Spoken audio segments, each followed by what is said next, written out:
It's time for us to delve into what the newspapers have for us. So I'll start off with the very first newspaper, which happens to be the Daily Graphic. But before I start, let me tell you, it's time for News Flash.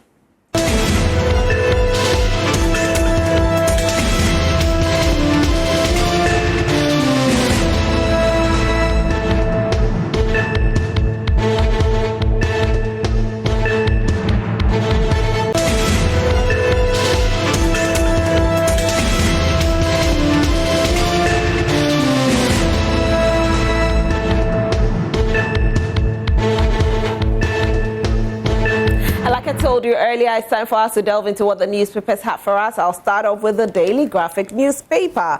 Cabinet approves lithium policy. It covers other green minerals. BECE begins today. 657,000 sit examinations. No need to own cylinder. Pick up, pay for content. Okay. Oh, no need to own the cylinder? That's good, you know. Wow. Because I don't want to own a cylinder. So it'll be good. And you know, when you own a cylinder and it stays for quite a long time, the possibility of explosion when you don't keep it well is very high. And so this is a very good thing. So you just go, pick it up. So you do a swap. So you pick it up, you buy your food, your gas, pick it up, you go back home. When it's finished, you go and do another exchange. Wow, that's great. Music festival in support of pediatric care launched. Report bribe taking court officials. Chief Justice urges public. Chief Justice, I like this urging, but will it happen? Because it's not even just about the court officials who are taking the bribes. So it's about the people forcing the monies down the throat of the court officials, because everybody wants to have their way. So they go there and they feel that, okay, let me just give the person something. They force it down their throat. So it's a different case altogether. Daily Graphic, Navascan donates to school, help sustain Green Ghana agenda, Advance Ghana says so. And that'll be all for the Daily Graphic newspaper. Let's quickly do the Ghanaian Publisher newspaper. Baumia is a strategic choice, says Dan Boche. SSS campaign hits Northeast region. West Blues 187 million Ghana cedis claim. Gabi schools are Blakwa. Okay, Asian African Consortium CEO wins prestigious award. And Ashanti NPP founding fathers anoint Efriye Akoto. Is it all of them or is some of them? Because sometimes we report such and we end up getting to know that it's a sum of them. But we know that it's okay. So it actually says that 6 out of 7 surviving founding fathers of the new patriotic party in the Ashanti region have overwhelmingly endorsed Dr. Owusu Efriye Akoto as the party's surest bet for its flag bearer position. So 6 out of 7. Okay, so we summed it up to say, oh, that's nice. Some stories in here as well. Moderator appeals to government urgently address destruction of the ecosystem. Alhaji Sumaila Isaka, Upper East Regional Minister, too, has spoken about certain things. GPHA clarifies reason for implementation of revised tariff. And some sports. Brighton to break club record with 40 million euros move for Kudus. Ooh, is Kudus really moving? Because we've heard this too many times. So today's Kudus is gone. Tomorrow Kudus is back. Today is it. But he stayed at Ajax for quite a while. So we don't know if Brighton will do it, if it's finally going to happen. But let's see what's going to happen. Over 50 MOMCs to participate in 2023 Pet Fun Games. And NBA or Anthony Davis signs 3-year, $186 million contract extension with LA Lakers. Where is this money? We don't see it here in Ghana, but it will reach us very, very soon. We'll get our share. We'll do the next newspaper, which is the New Crusading Guide. The New Crusading Guide. See Something, Say Something campaign hits the Northeast region. Kingsley Quizzes improves BEC performance in Ebuakwa South Municipality. Pius Hiaje, enskined as bipolar Zosim Na of Sagnarigu. Okay, a Blackwest kitchen scandal backfires as finance minister refuses to settle arrears owed West Blue. Gabi replies Samuel Okujeto Ablakwa over 187.3 million West Blue arrears, and CEO of Asian African Consortium wins prestigious award. Some stories in here, local stories. POKS Vocational Institute holds 21st graduation ceremony. Also, we see some local stories. Jomoro MP commends Charger Limited board, and Galamsey Menace unraveling the socio-economic impact on Mother Ghana. And that will be all for the New Crusading Guide newspaper. We'll do the Republic Press. The Republic Press. A Blackwest kitchen scandal hits roadblock as Isophoton ghost lurks in the shadows. Bekwai MCE's daughter shot dead. And this story, actually, I heard about it, I think, over the weekend. It's quite sad. It's quite... we still don't know who these perpetrators are, but I know that the police that we have would definitely get hold of these perpetrators, and we'll get to the bottom of this. But may her soul rest in peace, and may God strengthen the family in this difficult time. Government keen on bridging Ghana's internet to usage gap, says Esla Osu. AMA public health officers arrest food vendor for selling rotten fried chicken. Thank God. Hey, can you imagine the number of people who will be eating this chicken? Anyway, another one, Samia Uku shakes Equiapim North, and I actually saw pictures of this, and yes, there was a shake. Yes, there was a shake. If I were to compete with Samia Uku, I think I'll drop after that. I won't even try it. It's just that. Police on manhunt for robbers involved in cargo vehicle attack. Some stories in here as well. 4th August honors forefathers fight for independence, says Akufo-Addo. Police on manhunt for robbers involved in cargo attack. I read it. Baumia is NDC's nightmare, former MCE says so. Professor Michael Quay, Professor Bonzi Simpson to head NPP school. NDC's performance in Tampani constituency is retrogressive and abysmal, Deputy YEA CEO says so. And that will be all for the Republic Press newspaper. I'll do the Finder newspaper next. The Finder newspaper, and it reads, NPA to commence cylinder recirculation model in September, says Okujeto. Achieving modern economy will fulfill vision of founding fathers, says Nanado. Surviving NPP founders in Ashanti region interact with Dr. Akoto. 600,714 candidates start BECE today. Gabi replies Ablakwa over 187.3 million Ghana cedis West Blue arrears demand. And the banner headline reads, Dan Boche tips Dr. Baumia as NPP's best strategic choice for 2024. I know my guest will definitely agree with this because he's actually spoken highly of the same thing. So let's see what the future holds as well. Some stories in here. NPA to commence cylinder recirculation model in September. I'm excited. I'm very excited about this one in particular. I don't know why. Voices of women, children vital in climate change actions. Samira is leading or championing this. MTN records 1.7 billion Ghana cedis profits in first half of 2023. Please, MTN, when we come to you for sponsorship, kindly help, because you are recording these and some of us need just a little, you know, in our businesses or in what we are doing, corporate social responsibility. So please, we'll be knocking on your doors very soon. We love you too. Thank you. Daily Guide newspaper. Baumia's terms Akufo-Addo's backyard for votes. NPP will continue to invest in the youth. Bekwai DCE's daughter's autopsy today. Ibrahim Ajay promises Lojekuku recapture. And the banner headline is reading, Gabi slams Ablakwa over West Blue contract. Okay, so we see pictures of 3 people actually.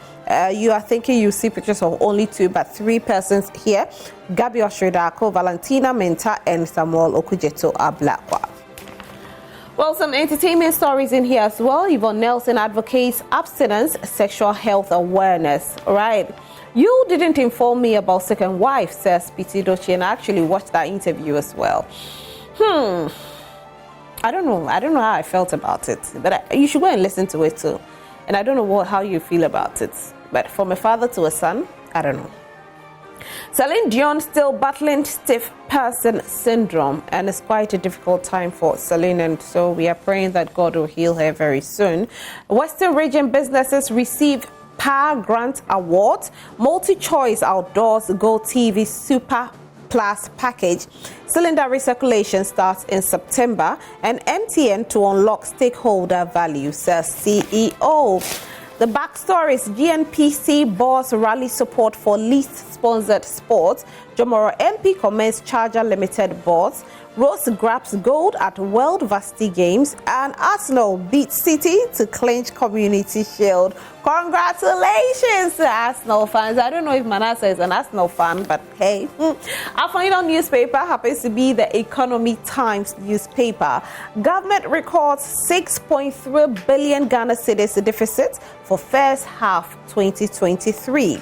BOG to pursue policy solvency after DDEP, and banks ready to withstand any shocks, Bankers Association says so. Let's see if there are some stories in here as well. New Mont Africa signs MOU with Otumfor Osei-Tutu, the second foundation to support key educational projects, and a debt restructuring program has improvised Ghanaians, says Ato Forcing. That will be all for the newspaper. So it's time for us to delve into our topics. And my first guest is already seated. He will see us since 5:30 a.m. And so I think that I should give him some coffee, to keep him going. Good morning, Manasseh Atabuahin. Good morning, Rosalind. How are you today? Very well, and you? I'm fine, thank you. Good to see you. Good to see you too. I saw you in a video, the program that was held over the weekend with the second lady. Yes. I was so happy. At a point, I thought you were the guest of honor. Oh yes, I was. You didn't know? And you look so good. So I was just, it was an amazing program. I actually was a guest of honor. Wow, that's great. Dancing with Ochiame Kwame and Kidi. That was me. I mean, it was great. That was me. But I must say a big congratulations to the second lady for championing this. It's a great cause, and most of us actually did pledge to support global climate change, and so it's a very good thing, and I'm happy that she's championing this. Indeed. We hope to see you there one of these days. Sure, subsequently, I'm sure I'll be there. Right. And so we'll start with our very first story. We know that the NPP will be going to the polls. It's not everybody that's voting, actually. It's just a fraction that's voting to elect your top 5. And which date is it again? 20 what? It's actually 22nd or so. Okay. I think so. I'll confirm. Right, it's 22nd. So how are preparations like so far? A very good morning to our cherished viewers. Good morning to you and to your production crew as well. We know that the NPP, of course, is a party with a great history. And given that we have a major election ahead of us in 2024, it is very important for us to go to the polls once again to elect someone who is solid enough to help us break the 8. And so in view of that, the party or the leadership of the party has designed a program for us to have the super delegate conference so that we'll be able to vote for about 5 people. We've had 10 people who have passed so far, and all of them are competent enough. But in any case, it will be one person, and one person stands tall. And so very soon, over 250 delegates all over the country would vote. And we are confident that at the end of the day, they will vote for the person who will be able to unite all of us and even win us more votes from regions that are not strongholds of the NPP, so that our view or our aim of breaking the 8 will be achieved. And so we are confident in the structures the party has put in place, and we know the elections will be free and fair. I mean, recently some people raised some issues with the electoral processes and all of that, and that has been resolved. And so we want to ensure we have a fair playing ground, a level playing ground, so that at the end of it, there will not be any issues. And also it's important, as we know it, for us to even mend the bridges. At the end of this election, there will be some, issues here and there. But if we are unable to mend the bridges, it will be very difficult for us to go out there to even break the 8. And so we are very confident that before November ends, we'll go through these processes and finally the number one will emerge. And that's how we'll forge on to break the 8 as well. So talking about that, we know the president has also openly said that he hasn't actually endorsed any candidate, but some people are saying it's not true. Abraham Gwedi actually says that, the president is actually behind the vice president to become the flag bearer of the party. You see, when you study the history of the NPP, right from the time of Professor Dapaah to President Kufuor through to now, you'd realize that the NPP has been a party of which it's very difficult and even highly impossible for a candidate to be forced on the party. We always go to the polls to vote. And at the end, whoever would emerge victorious will be the one to lead the party. And so it is quite surprising in recent times to hear that people are alluding falsely and maliciously saying that the president is against one person or the other. The president has not stood on any platform to say that. But he has even behind. They said he's actually rallying for he's one. Not. You see, and that's it was very important for the president to address the media last week Wednesday or so, for him to bring to bear the crux of the matter. Some people are just, playing victim in this regard, trying to put out there information that are quite false.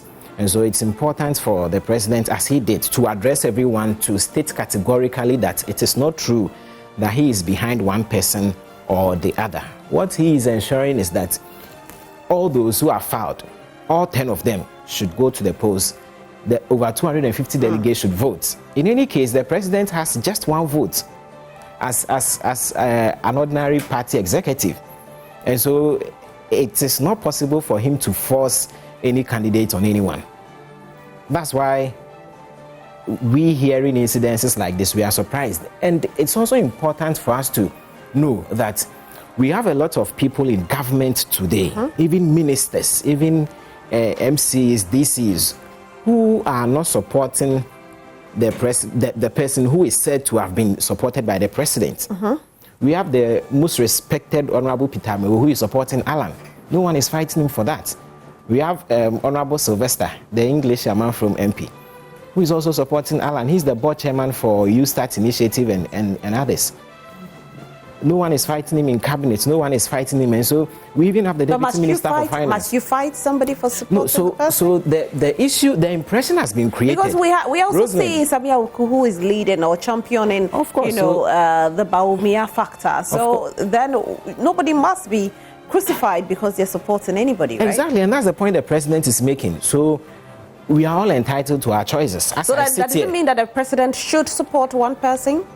The president, of course, would have one person he supports. Right. But the impression is created out there that the president is forcing a candidate on his appointees, or he's trying to force a candidate on the party, and that is untrue. Okay. That is never true, and that's how come he came out to make those assertions. And so going forward, we want to ensure that all these false allegations are thrown away, so that someone will not feel that, the president is against him or the government is against him. We are all one people. We belong to one family. And so we do not see the need for all this false information to be spreading. And so we commend the president highly for addressing coming out to debunk it. Exactly, to state the facts. He did not only debunk the false allegations, but he had to say the truth as it is, so that everybody will know that it is not true that he is forcing a candidate on the party. It is not true that he is forcing a candidate on his appointees. As for forcing, I don't think he's forcing, but he does support someone, and people feel that, it's quite obvious he's supporting. He has not shown his support. Vice president. He has not shown his support for anyone, even behind closed doors or openly. Okay. And so it's difficult for, and it's surprising again for people to be putting out there that the president is supporting this candidate, the president is doing this. That is not fair, to say the least. Could it be that because he competed the same man, that is Honorable Alan Chemating, some time ago, and so they are obviously a little bit of rivals from the past, whereas because he's working directly with the vice president, so people feel that, human nature, you'll be more drawn to the person that you've worked with over some years, where you have a close relationship with, as opposed to the person that you've competed in the past? Could it be the reason why people are thinking that he's supporting that? Listen, I do not think the president has issues with Honorable Alan Shamati. No. It's a healthy competition, though. Of course, no. Yes. So the point I'm making is that they have worked hand in hand over the years for a long period, over 20 years or even 30 years, and so the kind of relationship they have is quite unique. Right. And I do not think they have any issues that would warrant any separation amongst them whatsoever. Okay. I want us to take a quick break on this note. When we come back, we have Richard Manarubi seated, and we'll take his opinion on this one as well. To stay.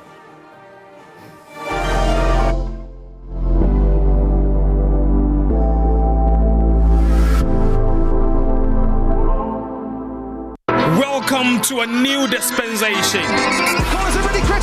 where the sting of a strike, the stroke of a spike, and the caress of a punch meets the squeeze of a rim, and the pressure never stops. This is Sports Zone, where the rush of the action gets the coverage it deserves.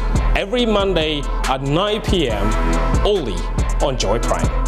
Sports Zone is sponsored by Hunters. Syntax Tank, are you strong, are you tough?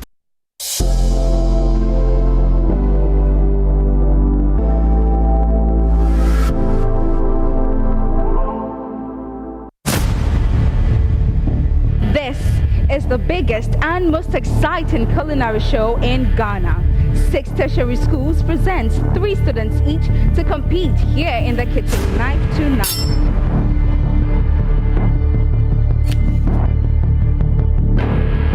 It's time to find the toughest, smartest, and the most creative team.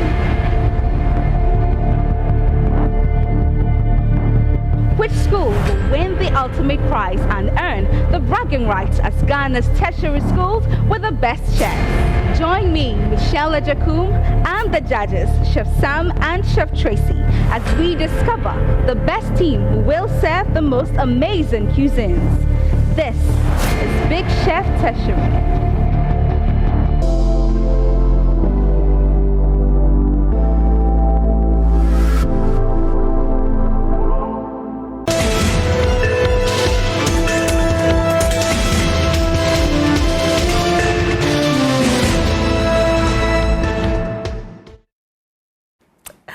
And you're still watching Prime Morning. We are delving into what the newspapers have, and of course, Manasseh Tabuahi has given his take. He's representing the NPP, he's a government spokesperson on economy as well. And we also have Richard Manarubi, who is a communications person in the NDC, and he's just joined us. Good morning, Richard. Good morning, Roslyn. How are you today? I miss you. That's how I'm here. Richard just wants to fix the whole thing. Richard is late. He knew I was going to attack him. Then he just said, I miss you, so I don't say anything. You ask me how am I miss you. That's how I am. But how can you, how can missing me become how you are? Yeah, so you ask me, how are you? Mm-hmm. So how am I is I miss you. Wow. Yes. I see. Yes. But you saw me just last week. Yes, so it's been, since Monday, I've never seen your face again, your beautiful face. Okay. Yes. So now you see my Somebody will say my beautiful Rebecca. Anyway, Richard, welcome. We've already started with our topics for today. Now, this biggest one, which we know that the NPP will be going for their Super Delegates Conference this month to select 5 who compete in November. And we know that the outcome will definitely be one person who will become the flag bearer for the NPP. The president has spoken that he's not behind anybody. He's not really rallying for any particular person. He's behind all the candidates. And so it's anybody's win. However, Abraham Boedi says it's not true. He says that the president actually is supporting the current vice president to become the flag bearer of the party. Your opinion on it? Roslyn, let me say good morning to your charities and good morning to good people from Kwanta South constituency and the people of Oti region. His Excellency, the president, the incoming president, John Dramani Mahama, says, I say hi to you. He's doing very well. He said to say hi to you. Yeah. Hey, Richard. He's doing very, very, very well. And he's hoping and assuring you that there will be better economy tomorrow. So as you have a government spokesperson on the economy sitting here, I also want to assure him that he should bring his economic policy when we come to power. We want collaborative effort to make sure we rule this nation. building the Ghana we want is our goal. So I want to assure your cameraman, I want to assure everybody in the production here that things will soon be well in the next 16 months when we finish the swearing in of His Excellency John Dramani Mahama. You will feel the economy that you want. You will feel the Ghana you want. So no Ghanaians will panic. No Ghanaians will be afraid again. The health insurance will be resonated, the schools will be built, the hospitals will be built, and every Ghanaian will be proud to become a Ghanaian again. Most of them are not even going for their Ghana card. I assure them that every Ghanaian now go for a national identification card because people don't want to be Ghanaians again. Have you been to the airport recently? No. Last week I was in the airport in Terminal 3. If you see the number of people that are running away from this country, they're going for holidays. They are running away from the country. Not running away. I am telling you, Ghana Health Service savings about 40,000 nurses have left this country.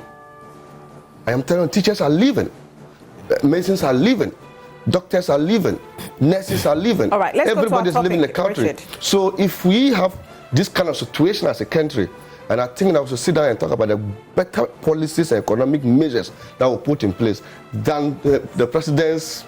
We all know. We have a topic, Richard. We all know that Ataboy, my very good friend Ataboy, you know, when he's here, the show is good with me. My very good friend Ataboy, he's supporting Dr. Mahmoud Bawumia. When I'm not here, what happens? No, I mean, Manasseh has openly declared his support for he's supporting Dr. Mahmoud Bawumia. Of course. Manasseh has an office at the presidency. You know that? How? He works at the presidency. He works closely with the president. He declared his support for Dr. Mahmoud Bawumia. So as we all know, that His Excellency Nana Danko Akufo-Addo, Nana Addo Gaga, Addo driver, is really supporting Dr. Mahmoud Bawumia. So there's those gimmicks are not even for us to talk about. It's an open. But he has come out to debunk it. This is just something. Maybe it's realizing that maybe the race should be tough. You want to do a paradigm shift, fine. If that's what. But from the beginning, we all knew it's not a challenge. It's not a competition. It's nothing we should doubt about. Rosalie, as you are sitting here consciously, you know, conscience supersedes morality. You are aware. You know. As I say, consciously, you know that Nana Danko Akufo-Addo is solely supporting. I don't know anything. Oh, you know, my brother. I mean, let us be honest. I don't know. How do you establish that? I don't know. Which he said, at his darkest days, he has Dr. Mahmoud Bawumia by him. But that doesn't mean he said, He said, as vice president, not as a candidate. Time, nobody was behind him. Dr. Mahmoud Bawumia was behind him. So if you say he doesn't even support, he's a betrayer. That's why the way he betrayed Ghanaians. It is the way we want to betray Dr. Mahmoud. So let's stop this. I mean, let's stop it. Most of the members of parliament will be in the same bus and move the vice president to Otumfuo's place, to other programs. We all know that the president at any given time has a platform to give a speech. He really commends the vice president. We know that the CEOs, most of the CEOs are behind Dr. Mahmoud Bawumia. I just saw something said Damboche tips Bawumia. He's a minister of state, a cabinet minister, for goodness sake. So don't let us play this hypocrisy. Everybody has a right to support somebody. We know. There's the MPP has two factions now. The Kufuor's faction, which is Alan Tramantin, the lead crusader, and the Achim Mafias, which are not Danko Akufo-Addo, who Dr. Mahmoud Bawumia. What do you mean by Achim Mafias? I was going to ask you to say, who is an Achim Mafia? Hey. But is Nanado not a mafia? No, no, I don't know that for a fact. We can't just sit on TV and say that. Rosalind. How do we say somebody's a mafia? Rosalind, which constituency do you come from? Why are you asking me I'm that? just asking a simple question. Why? What is it? Let's just use Adenta. If you are even from Adenta as example, constituency. I'm not a mafia. I'm just saying something. Have you seen your factory? I am not a mafia. Have you can't use the word mafia just like that. If you're saying mafia, you're using the word mafia, it's as though, they are mafias. Who is a mafia? No, but when somebody promises you a factory, you don't get it. When somebody promises you a constituency, but they've mentioned some factories if somebody promises you $1 million, you don't get it. Haven't you heard the factories who is mentioned? Manasseh has a list of the factories. Which factories? The factories. Oh, the plans are advanced. Everything. They say it's to some stage of completion or something. My constituency in Kwantasa. 126 factories are working. Look, in my constituency in Kwantasa. Maybe your constituency, but they are places in my that constituency in Kwantasa, I don't see a factory. Okay, maybe your in Account constituency, which I know, Tirogen, I've never seen a factory. Okay, in Kwanta North, I know, I've not seen a factory. But you still don't call in Karachi West, I know, I've not seen a factory. In Karachi East, I know, I've not seen a factory. In Buem constituency, I've not seen a factory. In Biakui, I've not seen a factory. And that is my region. So didn't the president mafiaed me? No, the tenure is not done yet. I was Until 2024. I was told in 2016 that they were going to build a theater in my region, so that after I will get everything, we can have entertainment. I've not seen one. It's still 2024. I've not seen one. We are still not in 2024. Oh, Wait, Rosalind, when we get into the game is 2024. over. No, when we get to 2024, you can say these Rosalind, things. Until then, the game it's is not, over. It's not over. The man has mafiaed It's us. not over. He's not Rosalind, out it's of office mafiaed yet. us. You And can't his say deputies, that. he's supporting his deputies to come and do more mafia. No. I mean, No. Dr. Bamia is my brother. No, Richard, Do you know this that? I- no. Do you know Dr. Mahmoud Bamia? Do you know Dr. Mahmoud Bamia is my brother? So what? So I'm telling So you you that don't say that he's a mafia on television. I mean, do you know that this is television set that people trust and they watch it? I know. I So don't say these things. How can you be calling somebody a mafia on live television? You should be angry now of this country, this government. If somebody is not a mafia, how will his boss CEO contaminated for how many? About millions of dollars? If it's not a mafia. He's not a mafia. No, if it's not a mafia, no. Look at the corruption in this country. No. What are you saying, Rosalie? You might not be happy with me. Let's move on. But I am your resource person. I've come here to serve you and serve the viewers. And we must educate the people. If you don't want me to use the mafia, I will withdraw that word, as you said. Yes, Only doing please, thank propaganda. And they said the president has deceived us. Deceived you in what way? So you want them to go back to where in what way? The president deceived us. So Rosalie, I know you're very comfortable with the word of withdrawal of mafia. Yes, but thank you very much. Because I really want you to read it. I'm happy you president are deceivers. So there's no two ways. There's no doubt that the president is not supporting Dr. Mahmoud Bamia. Even if the president even come out and say he's not supporting Dr. Mahmoud Bamia, there's a betrayal.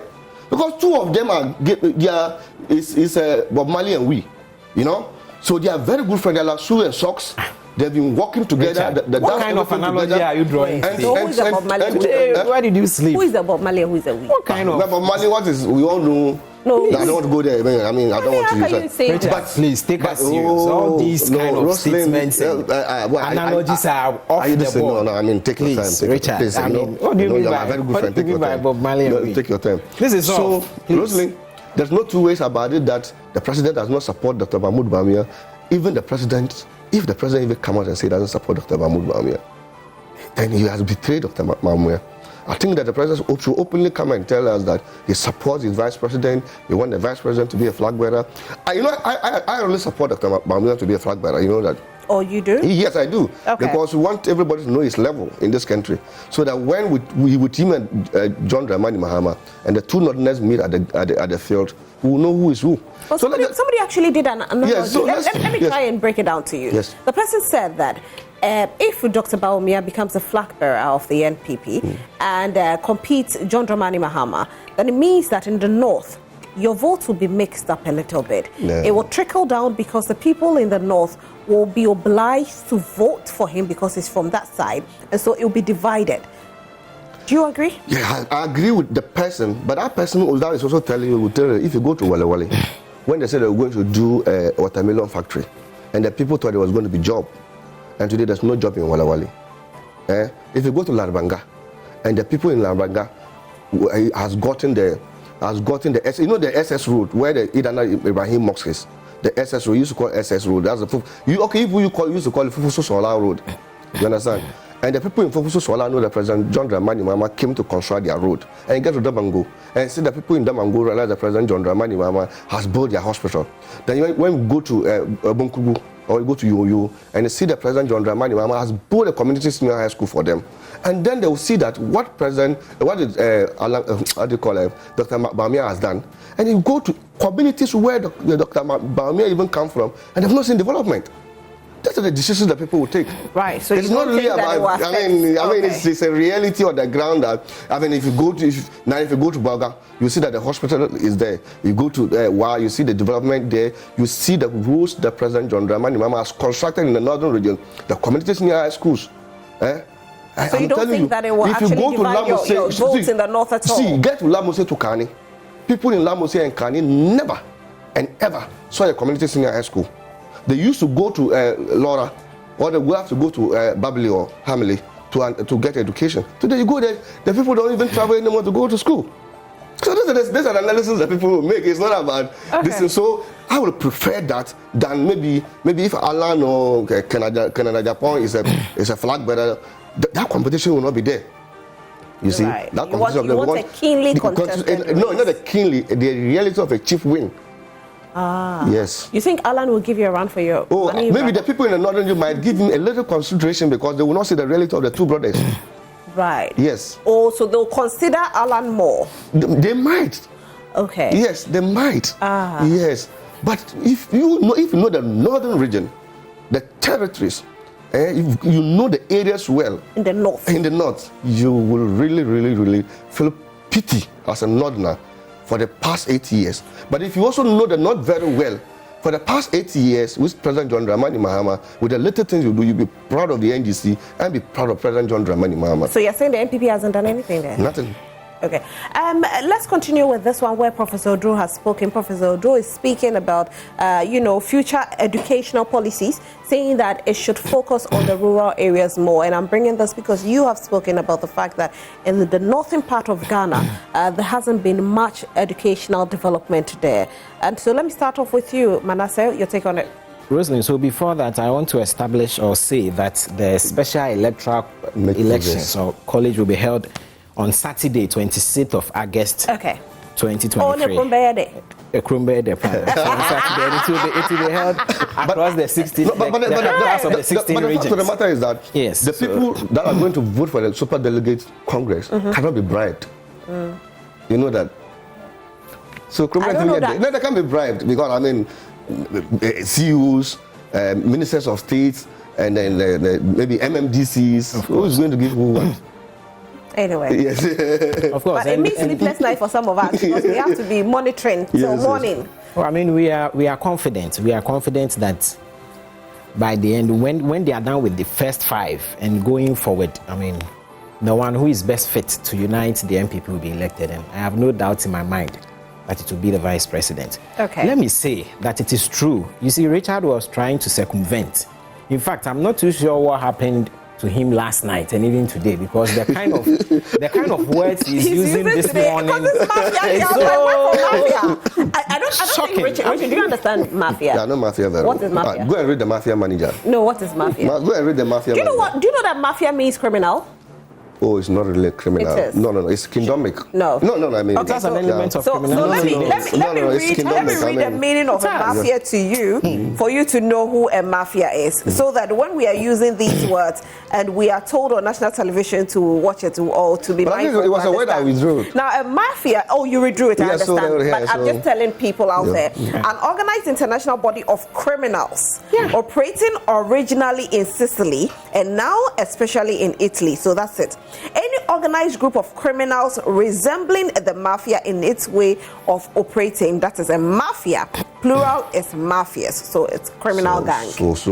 So if it obviously we can also but consider you've withdrawn it, so it's fine. So we can still consider that. I can even raise. I don't want to go there. It's okay. Let it be honorable this morning. Don't try to outsmart us. Don't try to outsmart us. On the statement by the Professor Odro, he is calling for educational policies to be more targeted to rural communities. I think it's a good call, but to say the least, this government, our government, is the government that has invested more in education than any other government in the history of this country. And when you look at the significant strides we have been able to achieve, even by going further beyond the basic compulsory free education, we have ensured that secondary education becomes free. And it is something that is highly commendable. And so what government seeks to do, of course, again, is to bridge the gap between the levels of education in the urban areas and in the rural areas. It is trite knowledge today that when you go to most of our rural communities, most of them find it important to even go to the farms than to go to school. Because given the level of development and what they do over there, they believe farming is much more important than even schooling. This has been something that has been the issue over the years. What we have done as government when we came into power was to sit back and analyze this situation and come up with ways in which we'll be able to make education, especially in the basic schools, attractive to the parents in the rural communities. And this is what necessitated government continuing and even enhancing what we term the school feeding program. And the good news today is that when you go back to 2016, school feeding program was able to benefit about 1.6 million students or pupils. Today, we have about 3.8, a little over 3.8 million students being enrolled in school. And so it tells you that with the school feeding program as a huge incentive to the parents and even the children, it has been able to increase enrollment more than twice. And so we are very concerned to ensure that education doesn't become the preserve of the rich, or education doesn't become the preserve of the privileged few who reside in the urban communities. That's how come we are very careful in even ensuring we roll out these free SHS.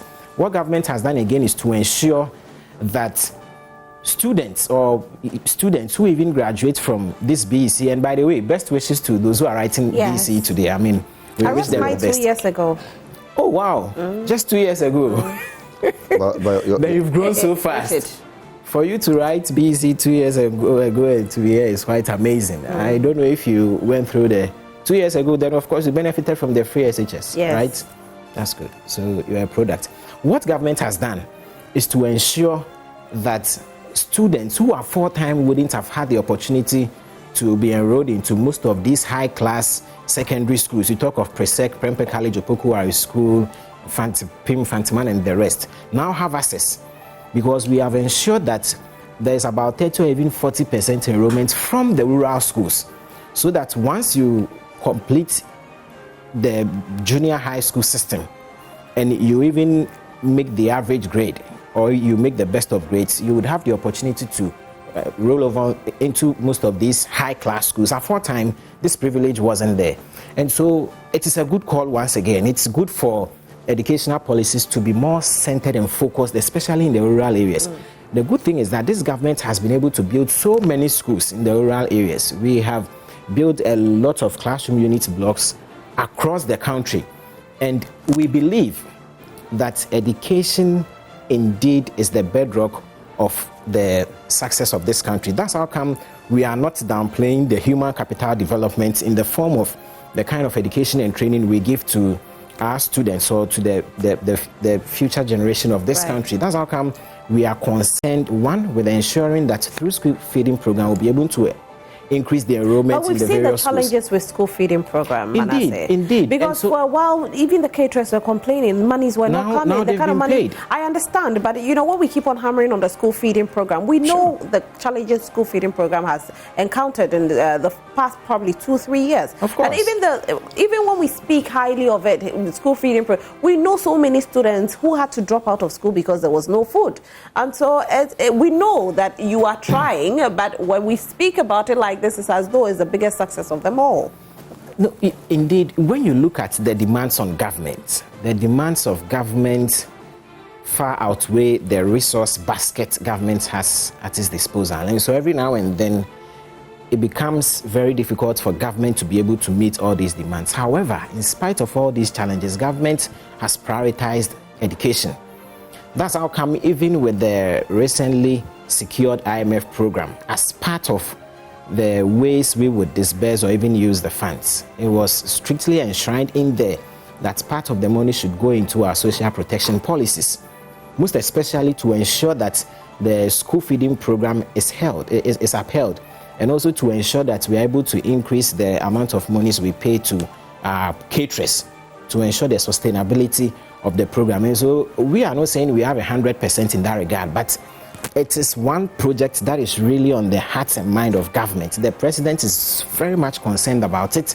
And every now and then we are very mindful of the way we handle this issue so that our younger brothers and sisters and our children, especially those, the underprivileged ones in the rural areas, would have the free mind to study. And we are also concerned about the kind of meals. But do we have enough classroom blocks for them? Do we have quality education? Because again, we take it from, even we had this documentary, schools for, I've forgotten, something schools, I'll try and get the name.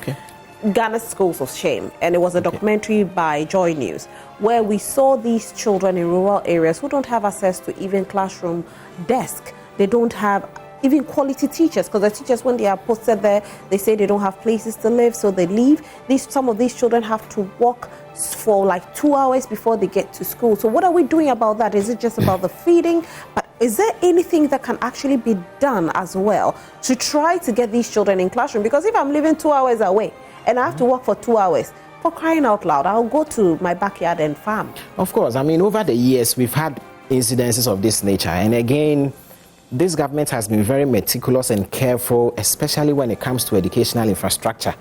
And so when you consider the amount of classroom unit blocks we have built across the country, especially in the rural areas, we have done a lot. That is not to say that you would not find a rural community today that is bereft of proper educational infrastructure. Government is concerned about this, and sometimes when we see these documentaries, it keeps us on our toes to ensure we are able to deliver some more. And so we are putting in more effort to ensure that it will not be the case that just because as a child you find yourself in a rural area, in a typical rural area, you are then deprived of basic education. Right. It is not something we seek to do. And for the free SHS to be at its best, government will also have to pay more attention to the basic education. That's how come we are not leaving that. Otherwise, the gap between the standards of which we produce at the basic level will be so low. And so government collectively is ensuring that students, especially at the basic level, especially those who are in the rural areas, are well catered for. We want to ensure we provide more educational infrastructure and give them the best of education so that in the future, they would come and lead this country. And most of them, as we can boast today, that we have a lot of babies from the free SHS, of which you are one of them. We would continue to have some more, and Richard's children would soon be beneficiaries of these free SHS, and even the well-enhanced or restructured basic education. And so government wants to do more in this regard. Let me bring Richard in. You know, discussing this story, I felt very emotional because I attended LE, local authority. And so when he was talking, I just remembered growing up in the village that you have to go to the bush and cut grass and come and start a classroom before you'll be able to go to school. Growing up, maybe in the morning when it starts raining, you can't get access because I used to walk for almost 2 hours from Askafa and Bantam to Bonache LE.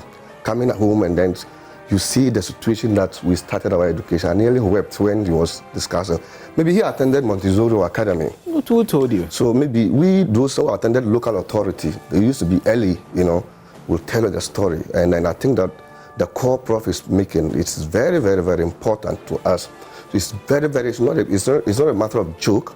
It's not a matter of any distance, because if you go to rural school areas, it's bad. I mean, we grew up in areas, even water to drink in the school, you have to come out with guinea worm and those things. So if you really know the story of rural education and basic education, you will really, really know that government must take a critical look at it, being which government it is. And I don't want us to do politics in this particular issue. We must take a critical look at it, because if you really know rural areas and you go to villages, I just recall a village that somebody have to. I went to a village. That's what was that? I went to a village where the community have about 1,000 students. There's no school. As I'm talking to you now. Wow. I am telling you now as I'm talking to you. Yes, and from Odumasi to one of the villages, I asked them. They said they can't walk for almost 3 hours to school. I remember I recently went to a place which I tried meeting the Minister of Education and talked to him about it. Could you remember? But since Adams, they never had school. Nobody said going to school. You understand? So if you don't in Ghana, I can tell you villages I have been to. I go to a lot of villages in this country, and I'm telling you that even to go to school is a major problem. So so I just remembered President Rollins.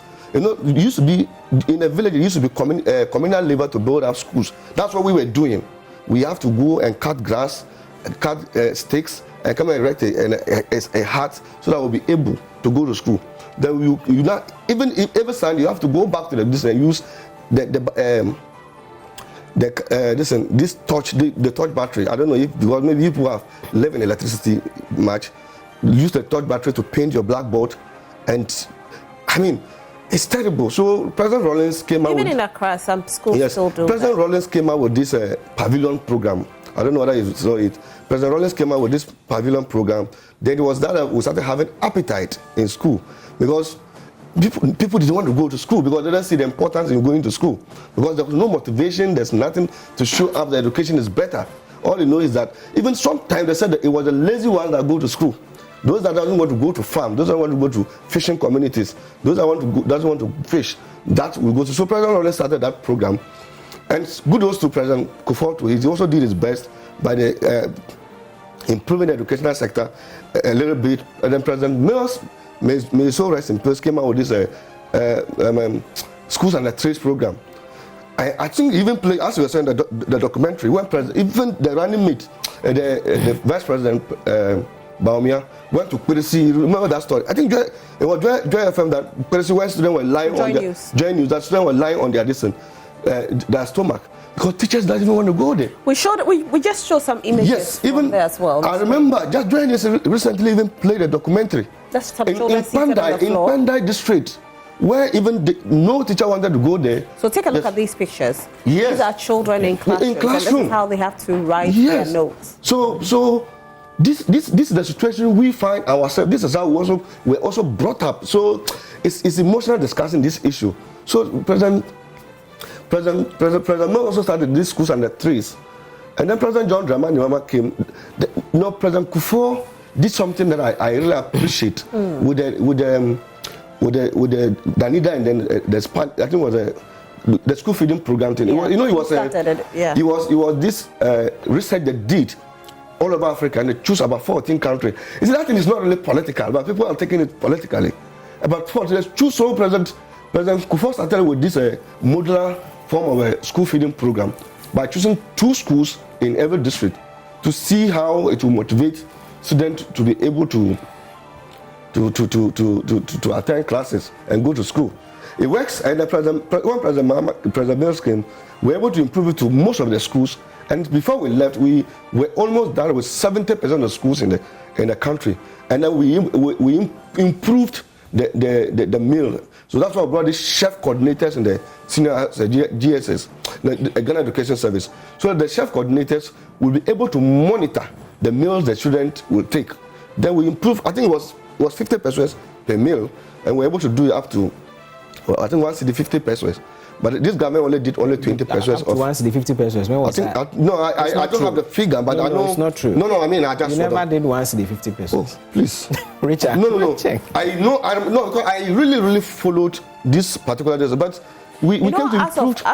As of when they were still taking 90 pesos, was it as of last year or something? Well, I think it's 1 cedi now or something. Right now, I think it's 1 cedi 20. No, 20 pesos. As of yesterday's budget. As of last year, that's last week's budget. As of last year was 90 pesos, then it got increased to 1 cedi 20 pesos. Yes. So they only increased only 20 pesos. So you didn't go to 1 cedi. That's the point. No, that's what I said. I didn't really have the figure, but I know that this government only added 20 pesos to it by this.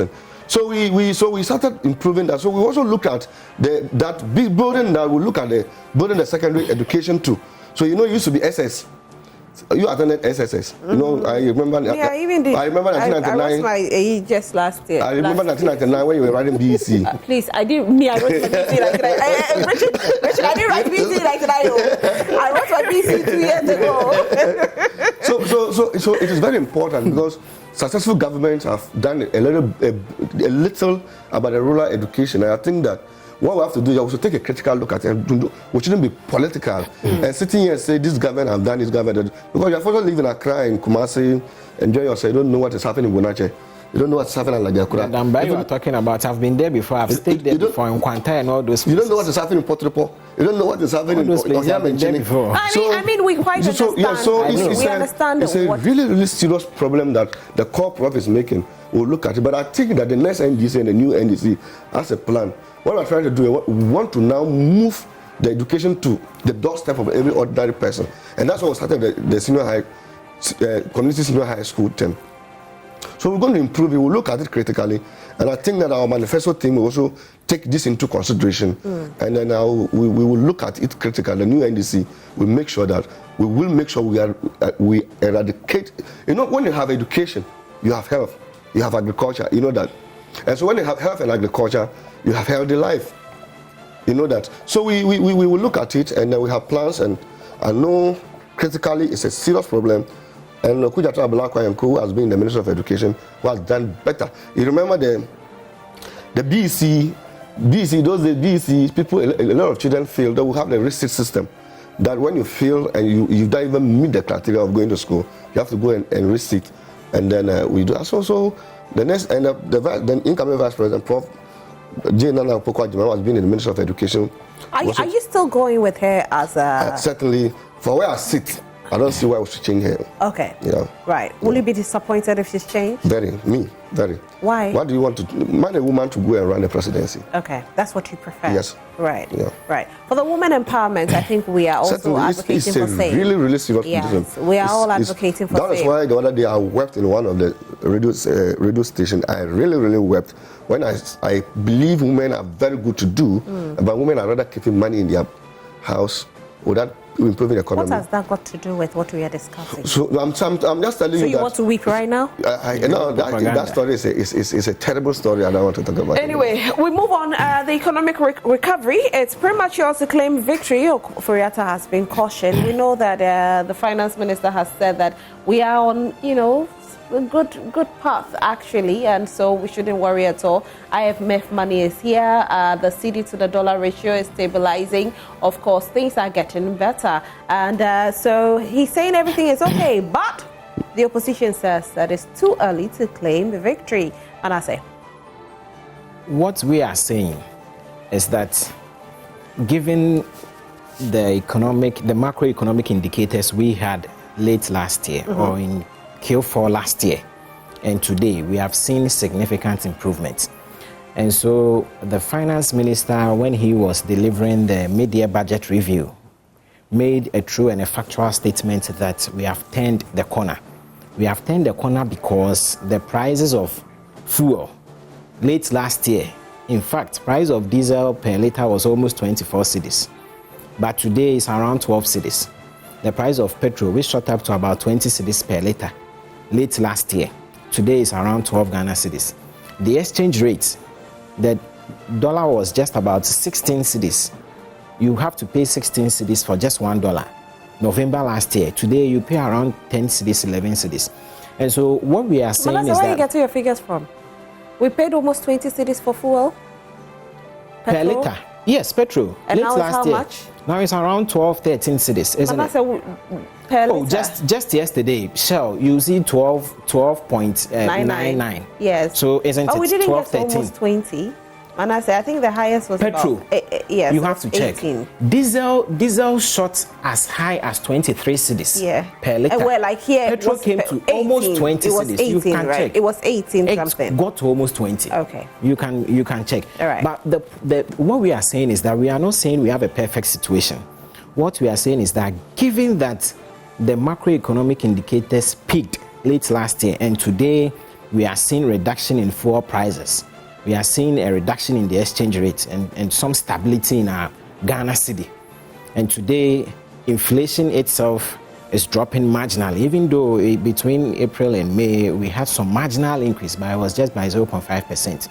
We are confident in saying that we have turned the economy around. But that is not to say that government is relaxing and we are jubilating. I mean, we are only reporting the situation as it is today. When things were tough last year, we mentioned it. We were clear. We came clean with our macroeconomic indicators by mentioning that inflation for December was 54.1%. And so today, if inflation is around 42.5%, I don't see why we cannot say that we've been able to trim down inflation. And so government is not jubilating as the professor seeks to advise us that we shouldn't jubilate. No one is jubilating. We are only reporting on the current state of affairs. And we are confident that going forward, we will continue to have more gains, given the kind of policies we have implemented. And so that's what we are saying, of course, we know we have about some 5 or so months to end the year. And so what we seek to do as government is to continue with the very measures that have brought us this far, to ensure that we do not send more dollars outside the shores of the country. But again, we will agree that the IMF money has also cushioned us, right? You see, the IMF money is not sustainable to ensure stability even of our local currency.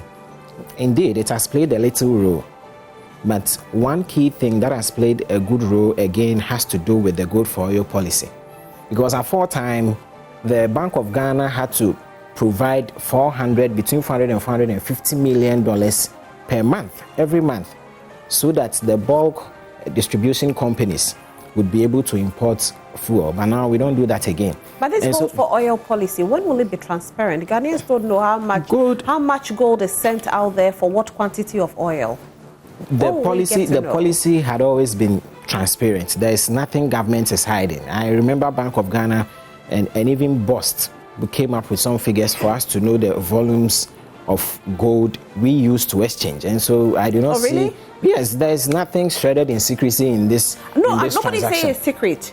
But Ghanaians don't know... Transparent. Yeah, Ghanaians don't know how much gold is sent out for what quantity of oil. We know that gold is sent. We know we are getting oil. We know it's helped to stabilize the city. It's helped also to, stabilize fuel price, or fuel prices have dropped. We know it's working. We are not disputing the fact. But what we don't know is how much gold goes out for what quantity of oil. Now, for every consignment of fuel we receive, government puts out the volumes of gold we gave in the exchange process.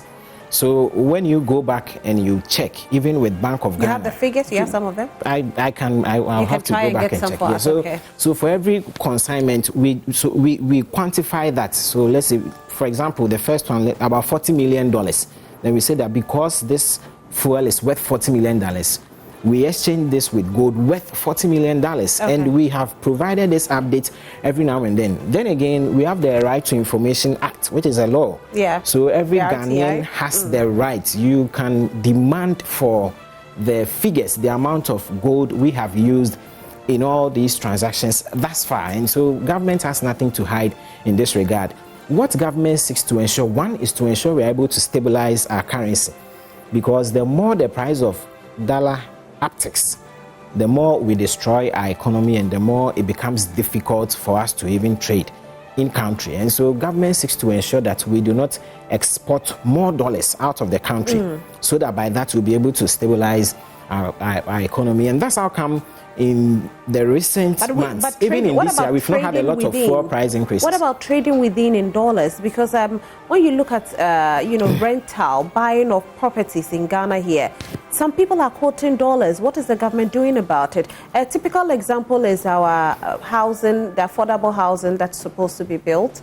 When it's completed, is charged in dollars and not in Ghana cedis.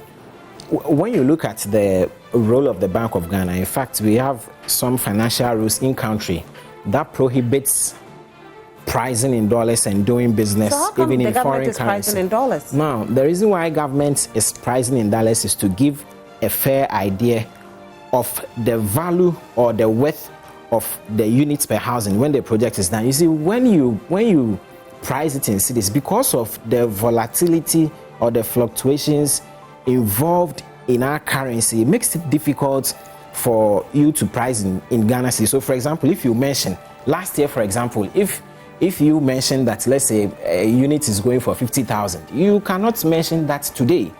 And so, over the world, the dollar has been a more stable currency. And so, in making projections, this project is not something we will complete this year.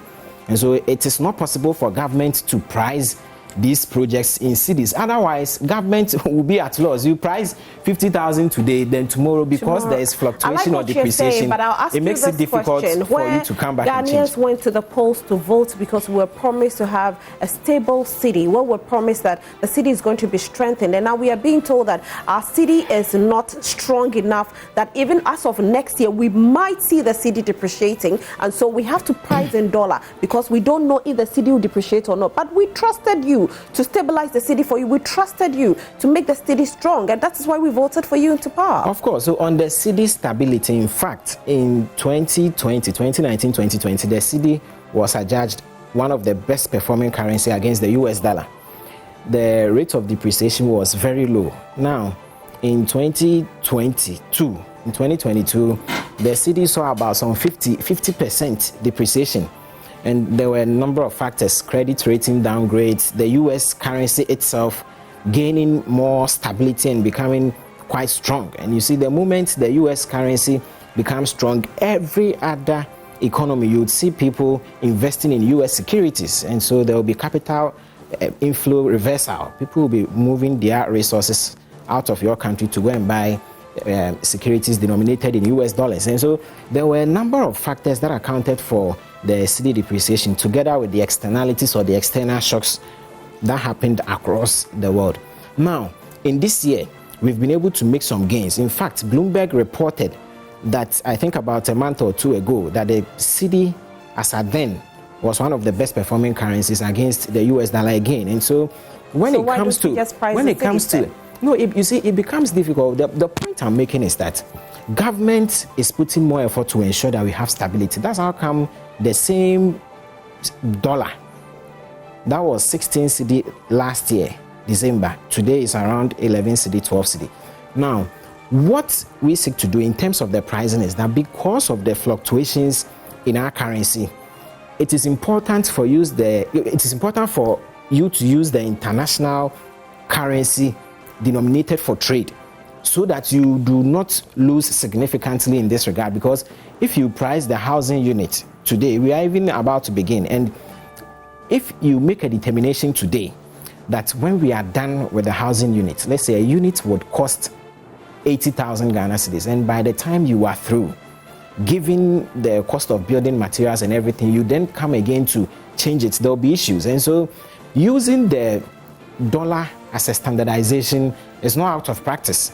It is a standard procedure, and that is the best way to go. What government seeks to do is to ensure we are able to stabilize the cedi, so that even if we use the dollar, even if we say it is, let's say, $100,000, and today the dollar is around, let's say, 12 cedis, if by next year or by the next 2 or 3 years we are able to ensure more stability in our currency, the same thing, $100,000, if the dollar stands at around 7 cedis, it would be to the benefit of Ghanaians. All right, that's the point. But if we price it in cedis and there are fluctuations, it wouldn't be in the best interest of Ghanaians at all. Even by then, you realize that the price, best interest of Ghanaians? Of course, because the price will be even higher, comparing that even to the dollar. Richard, Personally, if you give Atabwa in the whole day, you give technically because he's an economist. So if you mention the West, but let me tell you, yesterday something Richard, these are simple. But this is an economist aspect. That's how Bawumia used to yob Ghanaians and they voted for. These are simple explanations. But see, Rose, let me tell you something. Something happened yesterday, and this is a true story. I was in the house yesterday after church. I was sleeping, and I heard a gentleman shouted, Honorable, can you help me with one ball of banku? You understand? Can you help me with one ball of banku? I bought the banku and soup for him this morning. He was coming to thank me at dawn. Is that why you were late? No, that was not why I was late. Okay. But also, let me tell you, he goes to Accra Mall, ShopRite, to go and buy. I go to Medina Market. Who tells you I go to Accra Mall? Okay. I've told you I live at Medina. I shop at Medina Market. If you see go to Medina Market, you see me at the market buying food stuff. If you go to Medina Market with a 500 Ghana cedi, you buy things in the polythene bag. You can't buy things. We used to load things with carry a good big head pan of a 100 cedi. Mostly he goes to levels to eat wachi. Okay. He goes to levels to eat wachi at East Lagos. What is levels? I don't even know there. I don't even know there. He goes to levels. That's where he eats. That's why he's mentioning levels to eat wachi. You see, that's where you eat. And now you want to shift it on me. I buy wachi at Adia Fatih's place. We will buy it at Kande. Yeah, you buy at Kande's place. Kande is just here. So you go and then they'll cut it for you. And the wachi you used to buy of a 5 cedi, today it's a 20 cedi or 25 cedi. That's the economy where we are. For first time, how much did you use? And in Mohammed's time, how much did you use to buy wachi? He drinks maybe. Don't be drink what? No, so you don't know what he does. You don't know what he drinks. I'm really surprised. He's speaking. No, just speak about what is happening. He's Don't speaking be saying because what you don't he's very know. comfortable because He's he's in very government. comfortable. No, but you He's don't very know what comfortable he in eats. So you can't be saying that.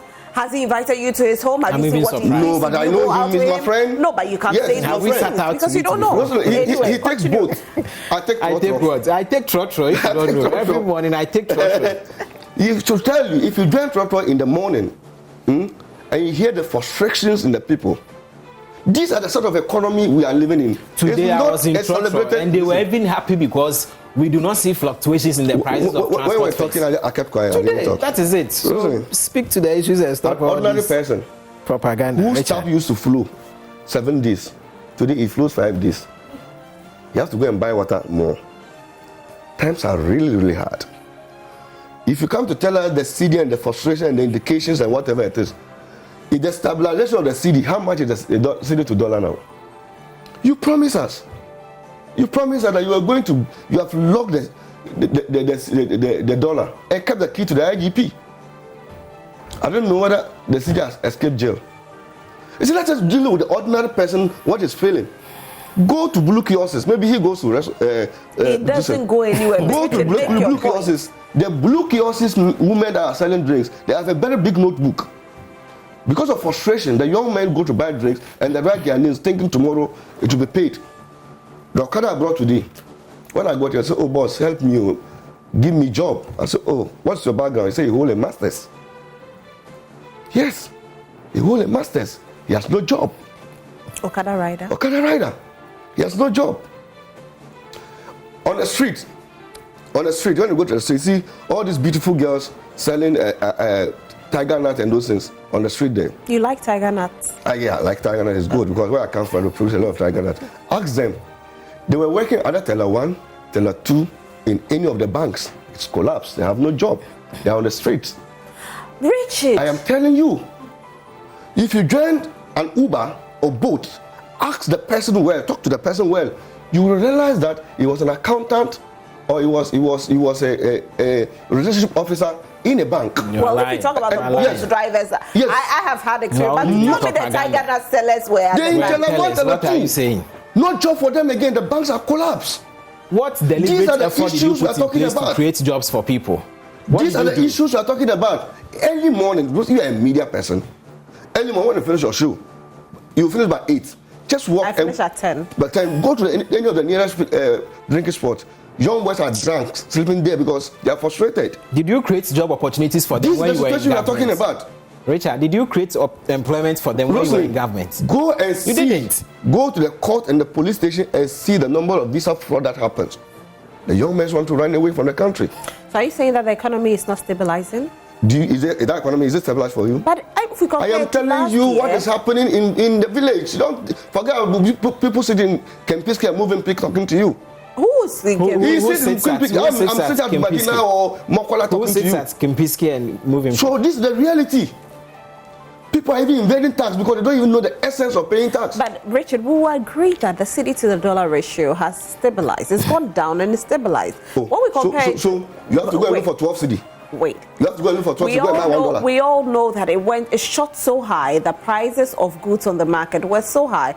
Currently, we know that some even market, vendors have reduced their prices because now the cedi to the dollar ratio has gone down. Fuel prices have dropped. Can we not recognize this, Richard? Cedi to dollar is what is down. Yes, it's gone down. Government, he knows that government has suspended external debt. You understand? So government doesn't need more dollar in the system like it used to be. You also know that there's capital flight. Are you not aware? There's capital flight. A lot of businessmen has run away here.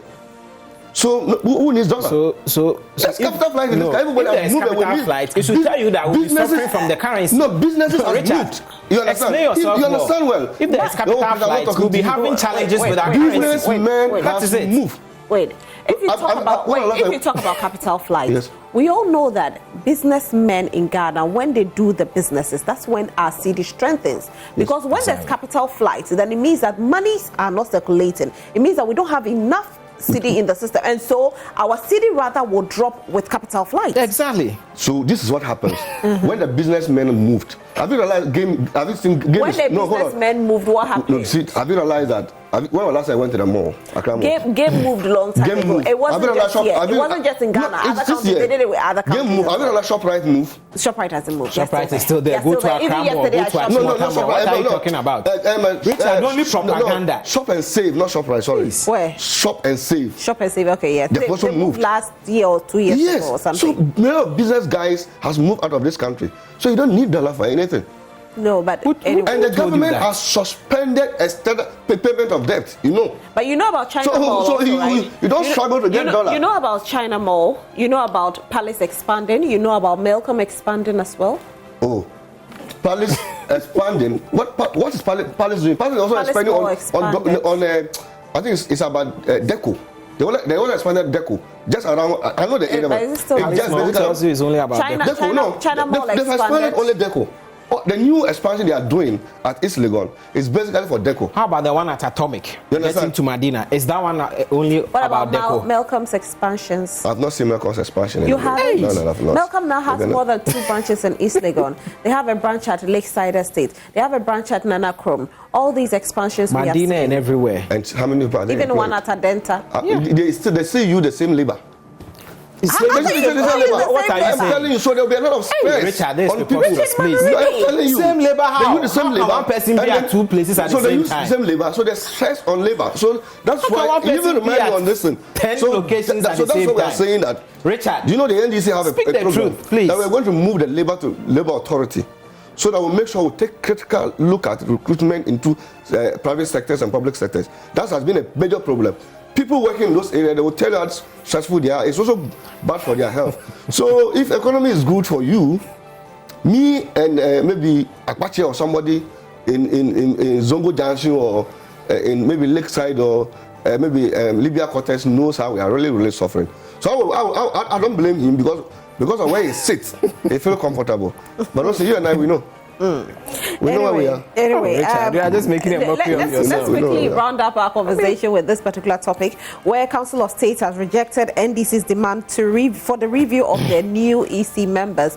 We know Council of State has said that they have to reject it because this is not something that ought to be looked at. These persons have been passed by the president. These persons have been verified. They went through vetting. Everything is fine. And so why now come to them and tell them that do reject it? Because these persons have been actually accepted by everybody else. So why now? Why didn't you do it when they were nominated? Why did you wait all this while? Richard? But also you know that no Ghanaian today feels safe at the current electoral commissioner, the electoral commission. The electoral commission say itself, the NPP, NDC, don't say no Ghanaian. I mean, electoral commission, nobody doubt their credibility. But the commissioners in the electoral commission, nobody feels safe. Because I've always tell you something, that the MPP promises that when they win power, they were going to take Charlotte out and then bring their own electoral commissioner to build their own agenda. And we all know the appointment that is done by the electoral commission is clearly political, and the now electoral commission has become an MPP headquarters unless it's obvious. So that is why your vote was not counted at the last election. That is why some of them were even rejected to be in the witness box. And it clearly, you know that 2020 your vote was not counted. But you see, we in the NDC, we want peace, and we believe that there should be independent electoral commission, not a political headquarters unless.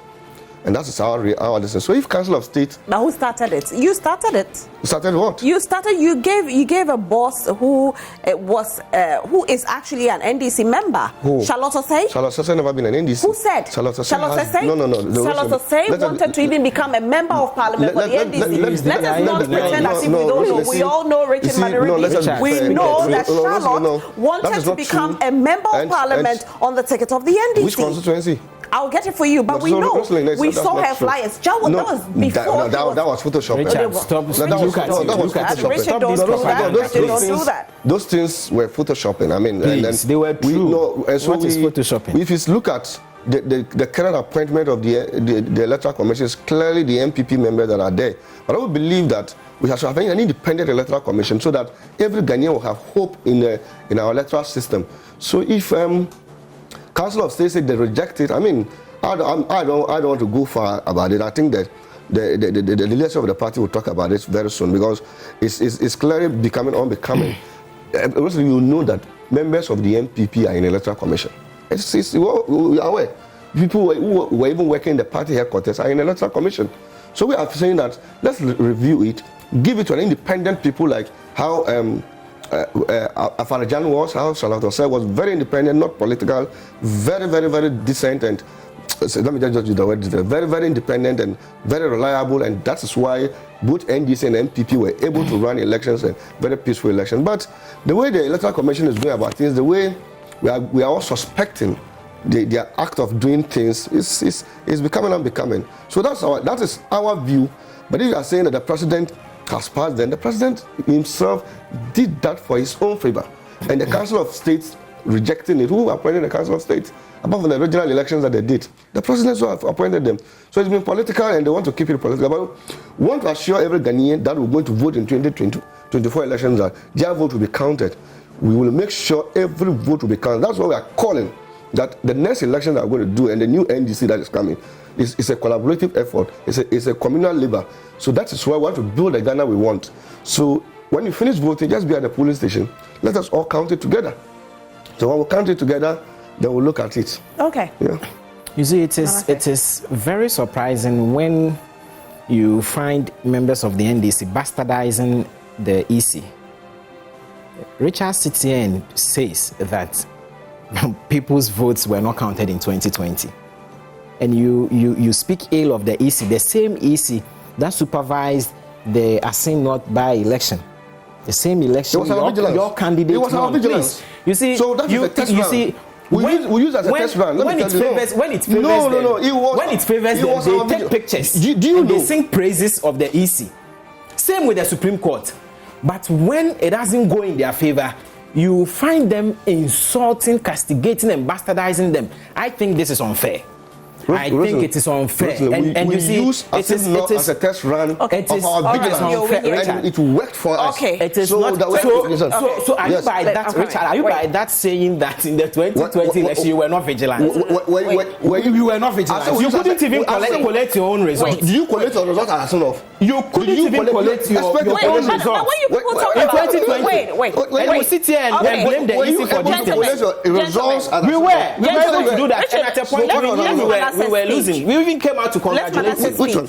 Let's Manasseh speak. By 6 o'clock, we are done with our coalition. I'm telling you, by 6 o'clock, we are done with our coalition. So don't tell them. Richard, you know that the MPP are masters when it comes to collating election results. But what happened? We have demonstrated this over the years. Even in the Asin North by-election, of course, we were collating. We had our own strong room. And at a point, we knew, without any prejudice. You see, we are not like you who come out and tell people we are in a comfortable lead when you know very well that you had no even figures to that effect. We don't do that. With the Asin North by-election, at a point, we were very clear as per the figures we had that indeed we were losing. Before the EC even came out to declare, we were sure. And we even came out to congratulate you guys. Were you able to do same in the 2020 no elections? Option at that moment. It tells you the kind of people the NDC are. Could it have been that? Could it have been that because of the gap that was in the Asin North by-election, so you didn't have a choice than to concede defeat? And also, let's talk about 2020, where we have raised, this issue. Some neutral Ghanaians out there felt that because there were some changes in the figures from the EC, they did agree. We know because initially, the first figures that came out had to be corrected because there were more updates. So you see, that's why the issue was, because will come, because you can't declare to Ghanaians that these are the figures we have. Then later you say, I've updated. So why don't you wait and get everything and declare it to Ghanaians? Probably could that be the reason why, some people felt that, okay, we might agree a little bit with what the NDC is saying. Could that be? Rosalind, we have 275 constituencies. If, as at the time the EC has the election results from 260 constituencies and he declares, do you expect the declaration to be same when it has been updated by 5 more constituencies? No, it wasn't updated. Actually, what was told was... So you see... Manasseh, if you remember in 2020, what was told was, this is the figure. It wasn't told that there will be an update. We're told this after this. The point I'm making is that we have 275 constituencies. If the EC at the time when she had, or the institution had, let's say 260 results from 260 constituency results, and he declares, then after some minutes or hours, he's able to get the remaining. How would you expect him to make the same declaration on the same figure? Certainly the figures will change. So there may be communication here, because then you tell Ghanaians that what I have is 260, but I'm waiting for 5 others. If the 5 others comes, I'll add it to it. And so we are declaring based on 260. But if you declare and say that these are our final figures, and later the final figure changes, then it means that, some people will have, mixed feelings a bit. That was what happened. And you see, sometimes... even before the EC would get the totality of all the constituencies, they could in their own estimation know that whatever figures would churn out will be insignificant in changing the results because of how close we are. Right. So if the EC at a point is able to, let's say, gather 200 results from 270 constituencies, and they check the margins, and they are left with just about 5 constituencies, they are very clear in their mind that even if we give all the 5 to the NDC, they cannot win. Right. And that is what happened. But it's just a communication out there. Let me read some messages here. Jerry Amwa I'm not done. I'm not even about to come to the... Let me read this. Jerry Amwa says, good evening, host. Monday morning news is loud. Also, you want to say good morning, but you made a mistake. Monday morning news is loud and clear here in Winneba North Campus. NPP grassroots, let's vote number 5 on the ballot paper. I will equip polling station executives with huge resources, facilities, and money win 2024 election, says Dr. Akoto. Dr. Efri Akoto is the only man in NPP presidential race who has agricultural policy to generate a minimum of 10 to 20 billion US dollars a year for Ghana. Victory for NPP, Akoto for president. Okay. Hernandez Fidel Hayford says, good morning, host. Fidel from Tadi. Kwesimin team. Dr. Efri Akoto is the golden key to unlock the economic problems of the NPP and Ghana. Dr. Efri Akoto vision will bring about huge employment for the youth of the NPP and Ghana. No Akoto, no vote. Dr. Efri Akoto for president. Hashtag president in waiting 2024. Daniel Akpaliok says the issue with the NPP government is that they don't listen to the good people of Ghana. Bribery and corruption is almost legalized under President Akufo-Addo's government. Employment is given to family and friends, while the ordinary Ghanaian is advised to venture into entrepreneurial activities without any supporting fund. This government undoubtedly is the most corrupt and reckless government ever. Today's economic crisis is as a result of incompetence, fiscal indiscipline, reckless expenditure, and economic mismanagement. Daniel Akpaliok from Sandima. Okay. I think there was a message also that came in. Let me see if I'll get it and read it to you. Okay. Since we started this flag bearership campaign, I have not spoken, but today I will speak. I was elected General Secretary of the NPP 25 years ago. I have had experience working under several stewards of the party. I know the NPP very well. I know very well all the 10 people contesting. But I'm here at Okere saying this, that anyone who knows me know that I speak the truth and you cannot influence me with anything. I love all the aspirants, but I love the NPP more. My friends in the NPP, if we look at what is happening in Ghana and NPP now, we are looking into the future. Based on my knowledge of the party and judging from what is happening, I want to say and ask all of you to go and vote for Dr. Bawumia. We have to be very strategic as a party in order to win 2024, and the best strategic decision is to elect Vice President Bawumia as our flag bearer. Honorable Dambuchi, Member of Parliament, Okere constituency. Okay. Anyway, so I think I will have to round up our conversation and go. So our time is up. Our time is up, Manasseh. So let's just round it up. Yes. So quick one. Yeah, round it up. 1 minute. Rosa, I've known you over 10 years now, to be honest. Because for the time, it's a fact. No calculate. For the other previous media house to this place, how many years now? I've known you over 10 years now. You've been in the media fraternity for some years now, even though you were in secondary school, no problem about that. But when you've seen Afarijan declare elections before, you've been there. Am I not lying? Am I lying? You've seen Charlotte Osei declare election, you've been there before. Jane Mensah, his day of declaration of election, which media house was there when he declared election? That's the question the media should be asking. How? Which media house? Any of the media house will tell me. How then were we able to watch on TV? How were we able to watch this on TV? What are you saying? She told us, no, Richard, what are you saying? Listen. Didn't we watch this from the comfort of our homes? She told us that she was coming to international conference center to declare elections. Joy News was there. Were you at the international conference center? Joy News was and was there. she there? Joy News was there when the declaration happened. It was just doing propaganda. It was a playback. It wasn't a playback. You see, Rosalie, it is... MFR Pell was in that room. Sitting in that room? Yes. And how many media person was there? MFR Pell was there. You asked which media house, and I'm giving you one. The fact of the matter is that if only Joy News that is there, it's only to that what we know. All we know is that we didn't even know. Media houses we didn't even know all where of she them declared were election. She declared election 5 times, and these are the people that are running our electoral system. You see, the attempt by the NDC and Richard, yes, to bastardize the EC will not work. And they know that they cannot win the 2024 elections. That's how come they've started subtly over the years. That's why they began this campaign of speaking evil of the EC. So you should know that. Look, every NDC they are an independent body, and they are strong in what they do. So all these things, crying foul against those who have been appointed. Thank you so much for being here, gentlemen. So you've been watching the News Flash segment right here on Prime Morning this morning. I want to say a very big thank you to our guests, Richard Manurubi, who represented the NDC, and Manasseh Tabuah, who represented the NPP. Well, the decision is up to you. You make the decision. Your vote is your power. Your thumb is actually your power. So when 2024 comes in, you decide who you want to be, the president of Ghana and the government of Ghana. But we can't decide for you, but we'll just bring them here so that they can speak and try to woo you to vote. Let's not forget that the NPP will also be going for their Super Delegates Conference. That's 26th of this very month, and they will select 5 who compete in November and elect one particular person to become the flag bearer of the party. We still keep our fingers crossed as to who will become the flag bearer of the party. We don't know yet, but we wish all of them good luck. That's the most important thing.